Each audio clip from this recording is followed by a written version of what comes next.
हरे कृष्ण, राधे राधे। आज हम इस वीडियो के माध्यम से जानेंगे गीता जयंती कब मनाई जाएगी, क्या है शुभ तिथि, क्या है महत्व और इस दिन कौन से खास सहयोग बनेंगे, यह सब जानेंगे। इसके लिए आप सबसे छोटा सा अनुरोध है, वीडियो पूरा देखें और आज का वीडियो आपको अच्छा लगे तो लाइक करना ना भूलें। महाभारत के युद्ध के दौरान भगवान कृष्ण ने अर्जुन को गीता का उपदेश दिया था। हर वर्ष मार्गशीर्ष माह के शुक्ल पक्ष की मोक्षदा एकादशी के दिन बड़े उत्साह और भक्ति भाव से गीता जयंती मनाई जाती है। 11 दिसंबर 2024 मार्गशीर्ष माह के शुक्ल पक्ष की मोक्षदा एकादशी है। मोक्षदा एकादशी पर ही भगवान कृष्ण ने अर्जुन को महाभारत के युद्ध के दौरान गीता का उपदेश दिया था।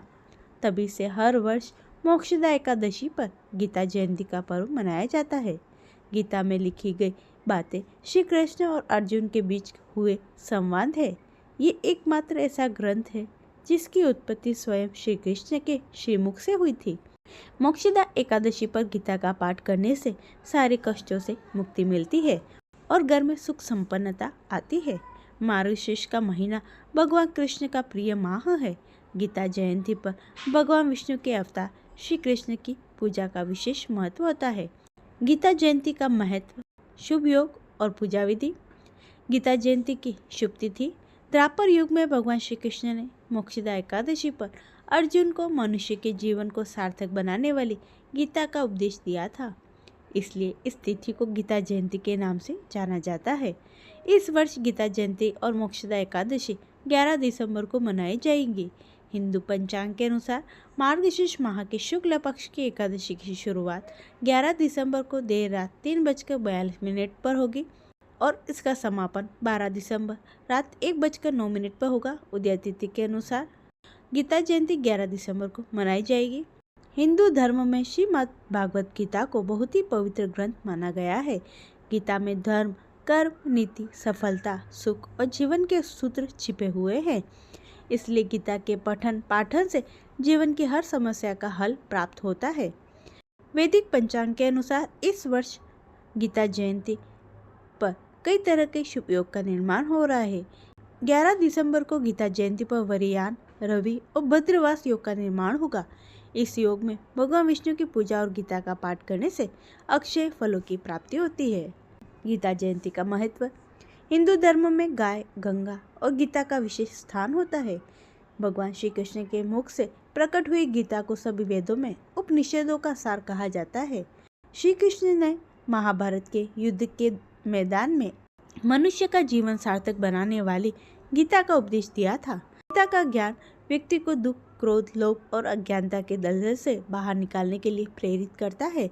सत्य, दया, प्रेम, सत्कर्म को अपने जीवन में धारण करने वाले प्राणी ही मोक्ष को प्राप्त कर सकता है। गीता जयंती पर श्रीमद् भागवत गीता का पाठ और भगवान कृष्ण की विशेष रूप से पूजा आराधना करनी चाहिए।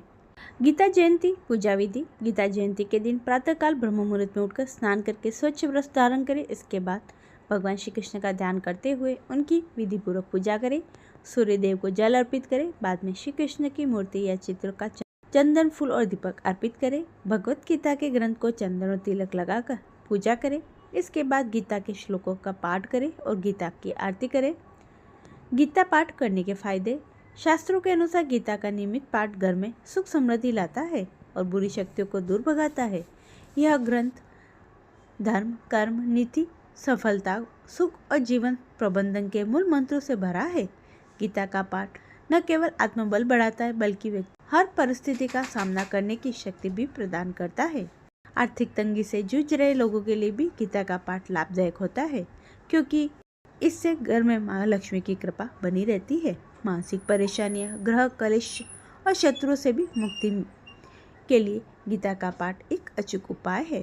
गीता के श्लोक व्यक्ति को जीवन की वास्तविकता से अवगत कराते हैं। नियमित गीता का पाठ घर के वास्तु दोषों को भी दूर करता है और नकारात्मक ऊर्जा को खत्म करता है।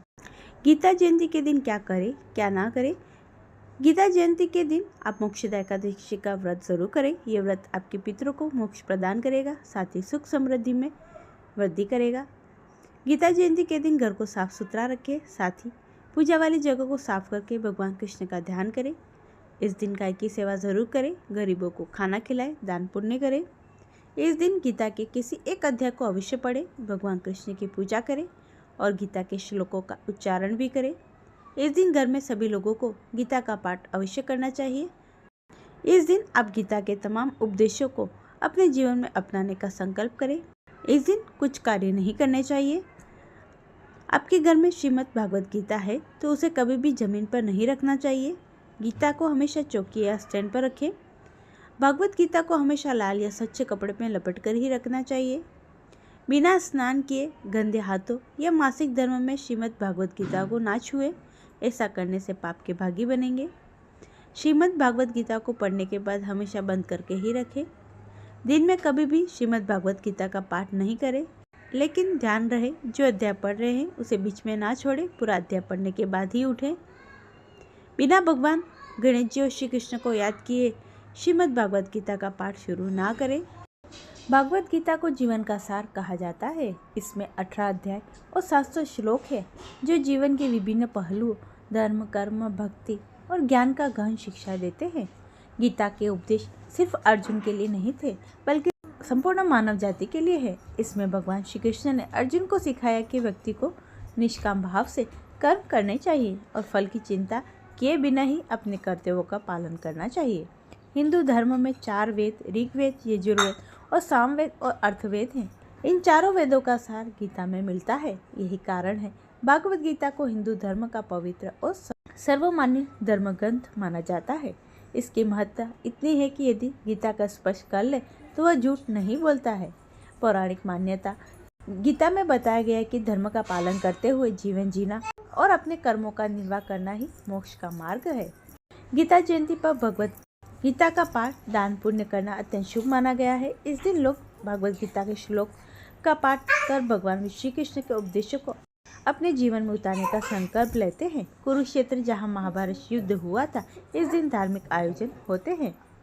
गीता जयंती कथा कर्म की अवधारणा को अभिव्यक्त करती गीता चिरकाल से आज भी उतनी ही प्रासंगिक है जितना तब रही थी। विचारों को तर्क दृष्टि के द्वारा बहुत ही सरल प्रभावशाली रूप से प्रस्तुत किया गया है। संसार के गुण, ज्ञान, आत्मा के महत्व पर विस्तृत एवं विशद वर्णन प्राप्त होता है। गीता में अर्जुन के मन में उठने वाले विभिन्न सवालों के रहस्य को सुलझाते हुए श्री कृष्ण ने उन्हें सही एवं गलत मार्ग का निर्देश प्रदान किया था।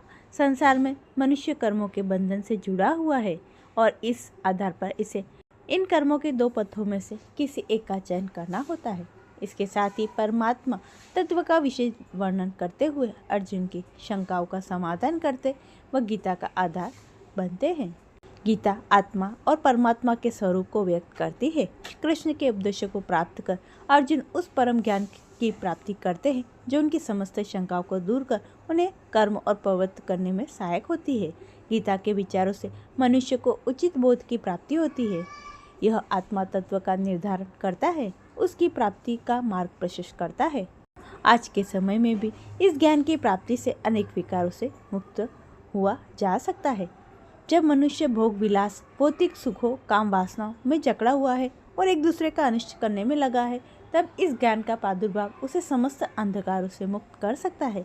क्योंकि जब तक मानव इंद्रियों की दास्ता में है, भौतिक आकर्षणों से घिरा हुआ है तथा भय, रोग, द्वेष, क्रोध से मुक्त नहीं है, तब तक उसे शांति, मुक्ति का मार्ग प्राप्त नहीं हो सकता।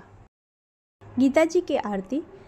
करो आरती गीता जी की, करो आरती गीता जी की, जग की तारणहार त्रिवेणी, स्वर्ग धाम की सुगम नसेनी, अपरंपार शक्ति की देनी, जय हो सदा पुनीता की, आरती जय गीता की, करो आरती गीता जी की, ज्ञान दिन की दिव्य ज्योति माँ, सकल जगत की तुम विभूति माँ, महानिशातित प्रभा पूर्णिमा, प्रबल शक्ति भय गीता की, करो आरती गीता जी की, अर्जुन की तुम सदा दुलारी,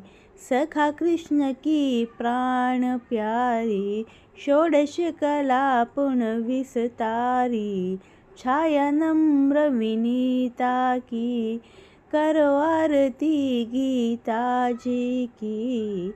श्याम का हित करने वाली, मन का सब मल हरने वाली, नव उमंग नित भरने वाली, परम प्रेरिका कान्हा की।